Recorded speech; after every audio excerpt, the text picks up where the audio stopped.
rid, here he goes right into it. Get rid of every filthy habit, or let's just call it a bad habit, and all wicked conduct. In other words, go after those things in your life, acknowledge those things in your life that aren't producing good. And we all have aspects of our life, bad habits in our life that aren't ultimately producing good in us. James is saying, let's make war on those things. He's also saying you need to acknowledge it and choose to make change. And this is important for us to understand. And I want you to understand this. So lean in for just a moment. You can't defeat what you're unwilling to define. Or you can't defeat what you haven't defined. And when it stays vague, when you just kind of leave it in the shadows and you're not willing to acknowledge or admit or even say what it is, it's almost impossible to defeat. And so if we're going to overcome those bad habits in our life, we have to acknowledge what they are. It might be something like being critical. And you might feel like you're being constructive to the people around you, but you're actually being critical and you're pulling them down. Or maybe it's a complaining. You're constantly complaining at work about your job, or you're complaining about other people, you're complaining about your pastor. You can't say that one, right? But you're complaining about the things happening in your life. Or maybe it's another type of attitude. It's like gossiping. And you say that you're just wanting to pray for this person in a group, but I mean, you go on and on and on about what's happening, and you're like, this is kind of awkward, and really it's just, you're gossiping. Or maybe it's something different in the digital phase. And the digital phase can distract us from all sorts of different things in our life. Maybe it's video games that have taken over. And you're saying, oh, just one more, but every single night just taken over. Or maybe it's social media. The fact that you're looking for something good, you're looking for that dopamine hit, you're looking through, am I going to feel good after this? Or maybe you're binge watching shows over and over and over again. And it's because maybe you're bored or you just don't have other things to do, and that's what you've told yourself, but you know that it's just a habit that has developed in your life. Or maybe it's porn. Or maybe it's a mobile device that you just can't get out of your hand. Or maybe it's not on the digital front, or it's not an attitude. Maybe it's a substance. Maybe it's sugar or nicotine, prescription drugs, alcohol, you name it. What is it? And acknowledge what the habit is, because we can't defeat what we cannot define. And so we have to define it. And as hard as it can be to acknowledge it, it's important for us, if we're going to defeat the bad habits in our life, to acknowledge what they are. And once we acknowledge it, then what next? How do we defeat it? Well, James is about to tell us what our step one is going to be. This is what he says. Submit to God.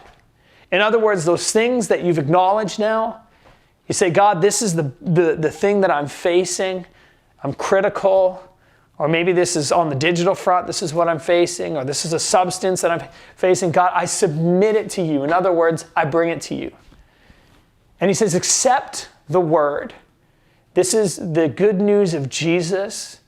The word being the fact that the good news, which we call gospel, which is the good news that Jesus came and he made a new way, that for those that felt like they don't deserve a second chance, that they were still given a second chance, that for those that felt discouraged, that he would encourage, that those that needed forgiveness would find forgiveness.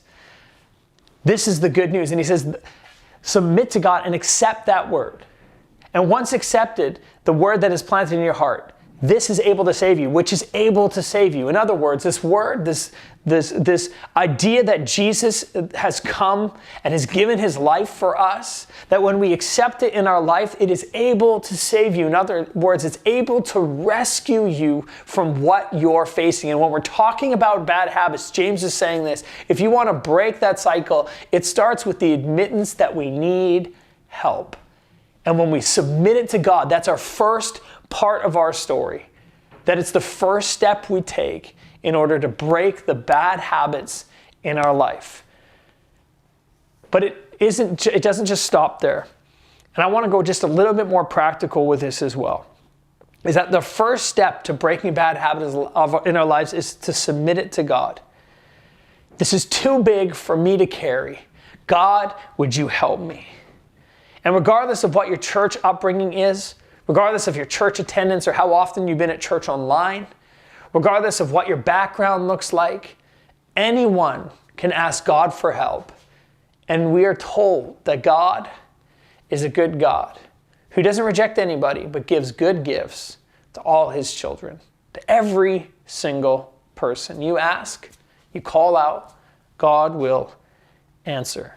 So the first step is to submit to God. The second thing is a building off of point from last week.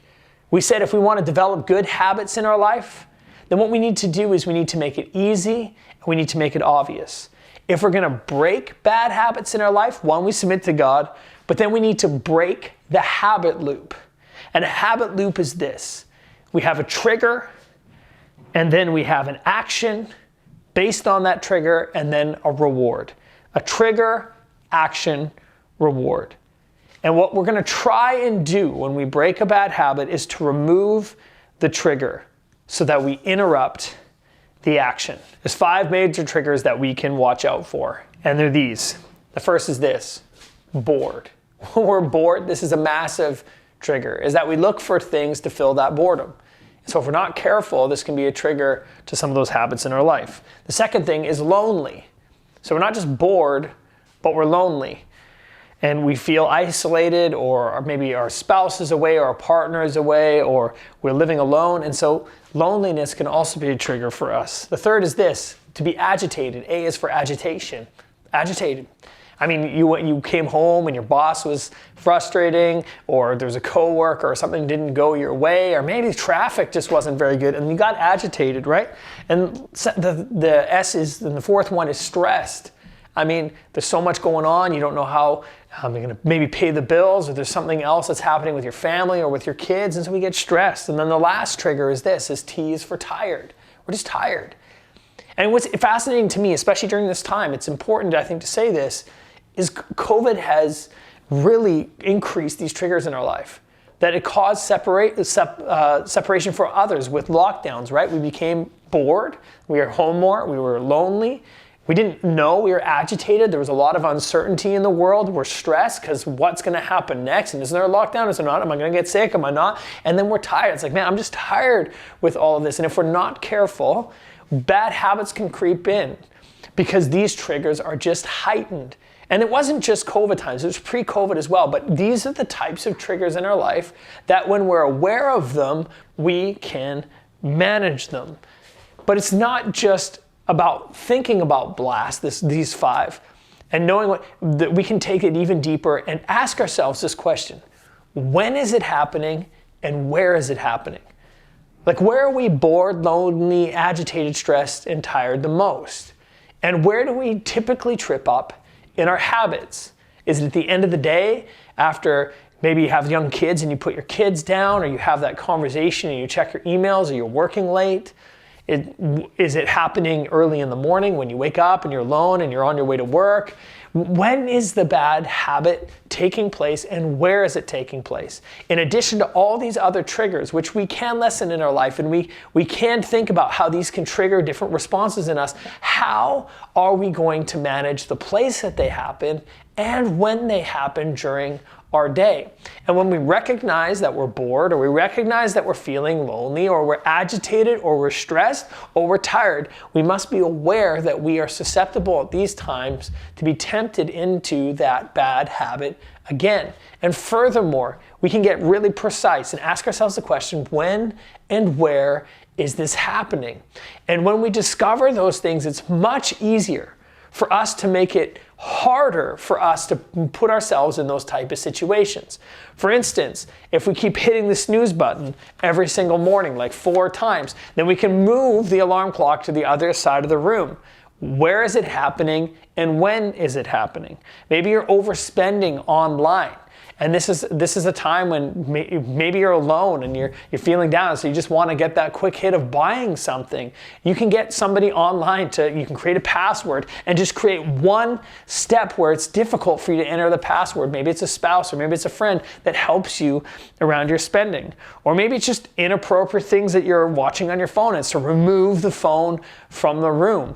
Or it's that conversation that you continually have with that one person in your life that you know is triggering, you know brings these things up and to be able to maybe distance yourself for a period of time so that these bad habits aren't triggered in your life. The question that I want to ask you is this, is why resist temptation tomorrow if you have the power to eliminate it today? And so think about where and when it happens. Think about when you're bored, lonely, agitated, stressed, and tired most. Be aware of those things and know that we're most susceptible at those times. So when we're trying to get rid of a bad habit, one of the ways that we do that is to remove the triggers in our life so that we don't have that action which is followed by a reward. And with bad habits, it's often a quick feeling of good, but followed by regret.